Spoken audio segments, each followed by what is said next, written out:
UGC நிர்ணயித்த ஊதியத்தை வழங்குவது உட்பட பல்வேறு கோரிக்கைகளை நிறைவேற்ற கோரி அரசு கலைக்கல்லூரி விரிவுரையாளர்களுடன் மாணவ மாணவிகளும் போராட்டம் நடத்தினர். மாநிலம் தழுவிய போராட்டம் நடந்து வரும் நிலையில் 180 அரசு கல்லூரிகளில் பணியாற்றும் 8700 கௌரவ விரிவுரையாளர்கள் பங்கேற்றுள்ளனர். இதில் நீலகிரி மாவட்டம் உதகை அரசு கலைக்கல்லூரியிலும் போராட்டம் நடைபெற்று வருகிறது. இதில் விரிவுரையாளர்களுக்கு ஆதரவாக மாணவ மாணவிகளும் பங்கேற்றதால் கற்றல் பணிகள் மற்றும் செயல்பாடுகள் பாதிக்கப்பட்டுள்ளன.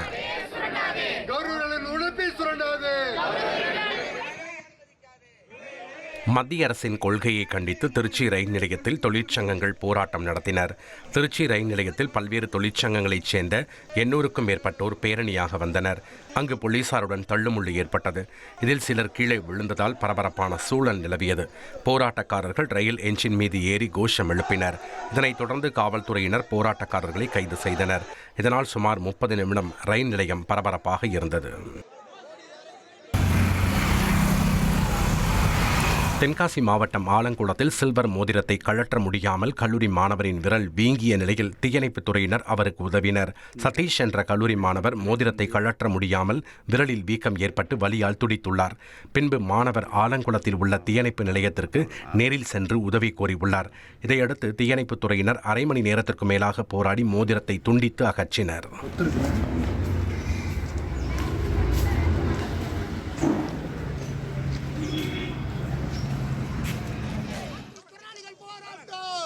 மாதாந்திர உதவித்தொகையை உயர்த்த கோரி தமிழ்நாடு முழுவதும் மாற்றுத்திறனாளிகள் 3வது நாளாக தொடர் மறியல் போராட்டத்தில் ஈடுபட்டனர்.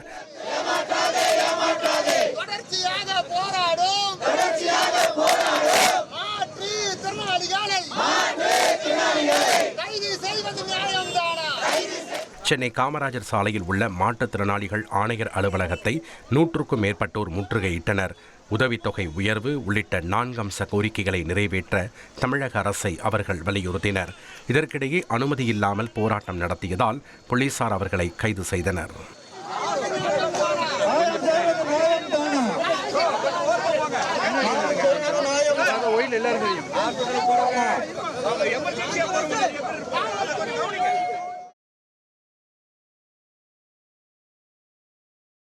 சென்னை கொரட்டூர் பகுதியில் உள்ள சாய்பாபா மந்திர் கோயிலில் 3ஆம் ஆண்டு வருஷாபிஷேகம் சிறப்பாக நடைபெற்றது. இதனைத் தொடர்ந்து உதி அபிஷேகம் நடைபெற்று பின்னர் தமிழக வெற்றி கழகத்தின் தலைவர் நடிகர் விஜயின் தாயார் ஷோபா சந்திரசேகர் சாய் பக்தர்கள் அனைவருக்கும் பிரசாதத்தை வழங்கினார்.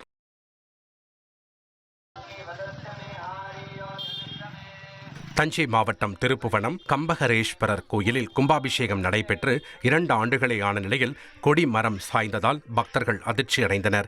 2023ஆம் ஆண்டு மார்ச் 10ஆம் தேதி சுமார் 4 கோடி மதிப்பில் கோயில் திருப்பணி தொடங்கப்பட்டது. தங்க முலாம் பூசப்பட்ட கவசத்துடன் 51 அடி உயர கொடி மரமும் நடப்பட்டது. 2024ஆம் ஆண்டு பிப்ரவரி 2ஆம் தேதி கோலாகலமாக கும்பாபிஷேகம் நடத்தப்பட்ட நிலையில் தற்போது கோயிலில் உள்ள கொடி மரம் சாய்ந்தது அதிர்ச்சியை ஏற்படுத்தியுள்ளது.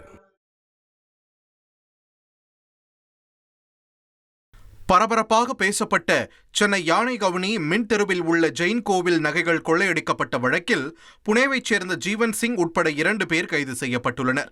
கடந்த ஆண்டு பிப்ரவரி 14ஆம் தேதி சென்னையில் உள்ள ஜெயின் கோவிலுக்கு உள்ளே கயிறு கட்டி இறங்கி 10 கிலோ வெள்ளி கிரீடங்கள் மற்றும் 600 கிராம் தங்கப்பட்டைகளை ஜீவன் சிங் திருடிய சம்பவம் பரபரப்பை ஏற்படுத்தியது. அடுத்த நாள் பூஜைக்காக வந்த பூசாரி கோவில் கதவு உடைக்கப்பட்டு நகைகள் திருடு போனதைக் கண்டு அதிர்ச்சி அடைய உடனடியாக போலீசில் புகார் அளித்தார்.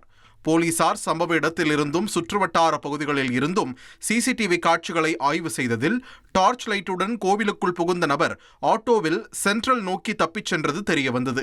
இதையடுத்து கொள்ளையனை தீவிரமாக தேடி வந்த காவல்துறையினர் இதேபோன்ற சம்பவம் தெலங்கானாவில் அரங்கேறியதையும் கண்டுபிடித்தனர். தனிப்படை போலீசார் தெலங்கானாவுக்கு விரைந்து விசாரணை மேற்கொண்டதில் கொள்ளை சம்பவத்தில் ஈடுபட்ட நபர் புனேவைச் சேர்ந்த ஜீவன் சிங் என்பது தெரியவந்தது.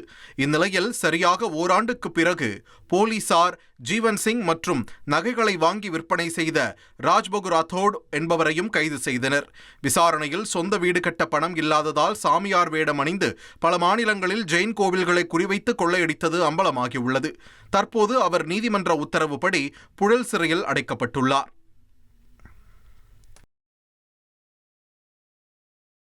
பணம் கொடுக்காமல் கருவாடு வாங்கியதாக குற்றச்சாட்டு எழுந்துள்ள சார்பு ஆய்வாளர் மீது விசாரணை நடத்த சென்னை உயர்நீதிமன்ற மதுரை அமர்வு உத்தரவிட்டுள்ளது. ராமநாதபுரம் மாவட்டம் பாம்பன் பகுதியைச் சேர்ந்த மீனவர் குமார் தாக்கல் செய்த மனு விசாரணைக்கு வந்த நிலையில் சார்பு ஆய்வாளர் ஆதர்ஷ் மீது விசாரணை நடத்தி நடவடிக்கை எடுக்க உத்தரவிடப்பட்டுள்ளது. மேலும் நடைபாதை கடைகளுக்கு உரிய உரிமம் வழங்கப்பட்டுள்ளதா என்பது குறித்து பதில் மனு தாக்கல் செய்ய பாம்பன் ஊராட்சி மன்ற செயலாளருக்கு உத்தரவிட்டு வழக்கு விசாரணை ஒத்திவைக்கப்பட்டது. சுகாதார ஆய்வாளர் பணி தேர்வு முறைகேடு வழக்கில் புதுக்கோட்டையில் உள்ள ஒரு கல்லூரியின் தேர்வு மையத்தில் மட்டும்தான் முறைகேடு நடந்துள்ளதாகவும் வேறு எந்த தேர்வு கூடத்திலும் முறைகேடுகள் நடைபெறவில்லை எனவும் MRB தேர்வு வாரியம் உயர்நீதிமன்ற மதுரை அமர்வில் தெரிவித்துள்ளது. கடந்த ஆண்டு டிசம்பர் 7ஆம் தேதி நடைபெற்ற சுகாதார ஆய்வாளர் பணி தேர்வில் செல்போன் பயன்படுத்தவும் பார்த்து எழுதவும் அனுமதி வழங்கப்பட்டதாக கூறி தொடரப்பட்ட வழக்கில் இவ்வாறு விளக்கம் அளிக்கப்பட்டுள்ளது. சம்பந்தப்பட்ட அந்த கல்லூரியில் முறைகேடில் ஈடுபட்ட 4 தேர்வர்கள் மற்றும் 2 கண்காணிப்பாளர்கள் மீதும் குற்றவியல் நடவடிக்கை எடுக்க வாரியம் முடிவு செய்துள்ளதாகவும் தெரிவிக்கப்பட்டுள்ளது. சென்னை கொரட்டூரில் கோவில் நிலத்தில் அடுக்குமாடி குடியிருப்புகள் கட்டிக் கொடுத்து ஏமாற்றி விட்டதாக தனியார் கட்டுமான நிறுவனம் மீது DGP அலுவலகத்தில் குடியிருப்பு வாசிகள் புகார் அளித்த நிலையில் சம்பந்தப்பட்ட நிறுவனத்தின் வழக்கறிஞர் ஜோசப் விளக்கம் அளித்துள்ளார். அதில் சதீஷ் என்பவர் போலி ஆவணங்களை சமர்ப்பித்து நிலத்திற்கு உரிமை கோரியதால் பிரச்சனை ஏற்பட்டுள்ளது என்றும் இந்த பிரச்சனையை சட்ட ரீதியாக எதிர்கொள்வோம் என்றும் தெரிவித்தார். யாருனே தெரியாத சதீஷ்னு ஒருத்தர் அவர் ஒரு பெட்டிஷன் கொடுக்குறாரு தாசில்தார்கிட்ட. இது ஒரு மட்டோட ப்ராப்பர்ட்டி. அந்த மட்டில் உள்ள சுவாமிகள் எங்கள் அப்பாவுக்கு உயில் எழுதி வச்சுட்டாரு.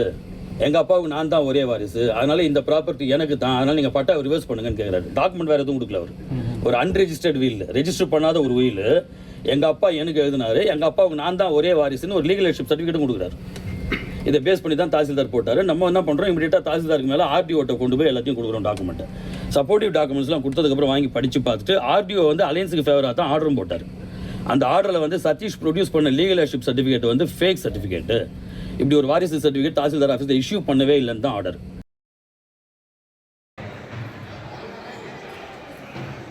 ராமேஸ்வரம் ராமநாத சுவாமி கோவிலில் வெளிநாட்டு இந்து பக்தர்களுக்கு ருத்ராபிஷேக பூஜை செய்ய அனுமதி மறுக்கப்பட்டதாக குற்றச்சாட்டு எழுந்துள்ளது.